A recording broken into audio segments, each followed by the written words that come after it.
Gap calibration. Start by pressing the settings button and enter the password servgcr.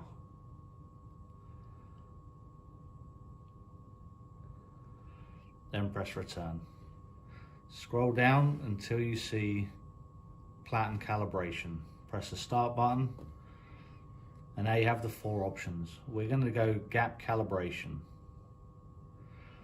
Where it says plan instrument size, that could either be 400 if you're going to use the McDonald's gap verification tool, or if you're using the Garland L-shaped tool, that would be 80. We prefer to use the Garland the store verification tool, so we're going to leave ours at 400 and then press enter. You can see the set temperatures. These should be your standard set temperature for the main menu of the country you're in.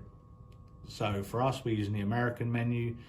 It'd be 185 or 365 degrees Fahrenheit, and 218 or 425 Fahrenheit.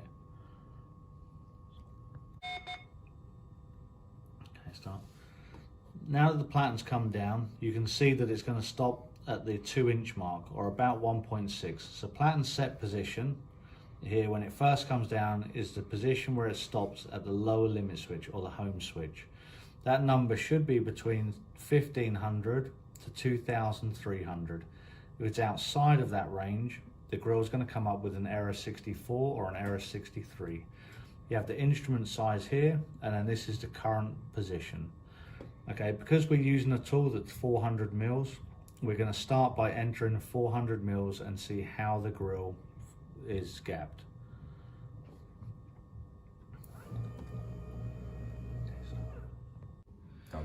When the grill's in the down position, you have to start your gapping. I always prefer to start on the left gap adjuster. The reason for this is the early versions had a fixed gapping point. The new ones now have 2 points. But if you start with 1, you want to check that when you look at the threads, it's within tolerance to start with. So we can see here, we have about half a thread distance. That allows this adjuster to move up and down, but it starts with it being in the right position. So we'll start with this, and then we'll make every other adjuster match. We're using the McDonald's gap verification tool. You can see you have one red end and one green end. The green end is all we're going to use to gap this grill. Okay, we're going to start by going under the left shoulder. Okay, so you can see the platen is at 400, the instrument size 400, and the current position is 400. If we go up to the top and we measure it, we can put the tool underneath the adjuster and we can see it's very loose. Okay, how loose? It's probably 80 thousandths of an inch. So we're going to bring that down a lot. But we're going to do it in 2 stages. If we come back to the controller, to make sure that we have an accurate amount, we're going to go up to 800. Okay, that's going to bring the platen up, and then we're going to come down to 320. So that tightens the gap. The reason we do that is to make sure the actuator takes a good amount of movement and is more accurate. So we can see tool slides in still, and it's still a little loose. So I'm just going to bring it down a fraction more. So again, I'm going to do 800, and then I'm going to bring it down to 310. Now before we look at the platen again, we're just going to watch current position, and we're going to wait for that to stabilize. It won't land on exactly the number that you want unless you're very lucky, but you don't check the platen until this is stopped. So 308, we're now going to check it, and now it's pretty close. So now we're going to use the mechanical adjustments. So now we're going to check and we're going to adjust the mechanical adjuster. We can slide in and we can see it goes back to the first U-bar bolt. That goes back a little bit too far. What we want is a bit of friction when we come level with this gap adjuster. So with the tool underneath, I'm going to just loosen it and lower it. Okay. What I'm looking for is grip in this position. Okay. So now it comes in and grips. I don't know if you can hear that. Just gets a bit of friction. Okay, comes out, it's loose. So that's perfect. So if you look from above, you can see my gap tool is perfectly in line with my adjuster. Okay, So now we're going to go and match that with the right hand side. So on the right hand side, just going to undo the locking cap, and then we're going to bring this down. So I'm just going back and forth. Up, now it's stopped. Come in, so it's gripping just a little bit out. So I'll just go a little more. Okay, perfect. So now that stops in line the same as the other. Because we've made quite a big adjustment on the right hand side, we're gonna have to go back and just verify the left.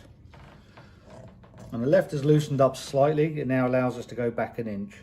So I'm just gonna make another minor adjustment. And now that's back to stop in line with the adjuster. So we'll go back and we'll check the right. And that one is close enough. It's slightly further back, but only about a thousandth of an inch. So now the front is now level. So now we have to go to the back of the grille. So to get to the level motor adjustment, we have to press the plus and minus button, and this now takes us to the screen.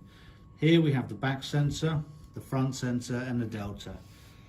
So we're going to use the arrows and we're going to move the back adjuster. But first I'm going to show you the position on the top with the adjuster tool. When you're checking the gap adjustment, you do it from the back. You put the gapping tool in up to the arm and you turn it so it turns in under the platen. You can see on this one it's too tight and it's not going under the platen, so we need to loosen that up. So while you're trying to push the gapping tool in at the back, we're just going to adjust this. So we're going to press the down arrow to lower the platen or the up arrow to raise it.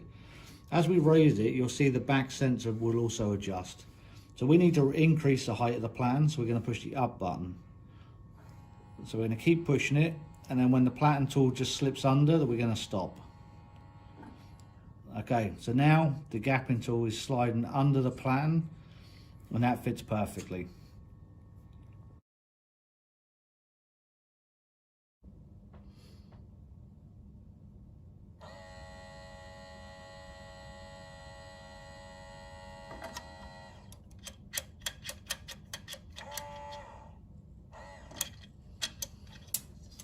So now you can see the tool goes in and just catches a bit of friction as I turn it under. And that's perfect. We're not going to check any other part at the back. Because we've adjusted the back, now when we check the front, you'll see it's just fractionally tighter. Okay, you can hear the friction. So we're just going to adjust these slightly just to loosen them up and get them back where we started. Okay, so that's all it was. And it's back to a bit of friction under the adjuster.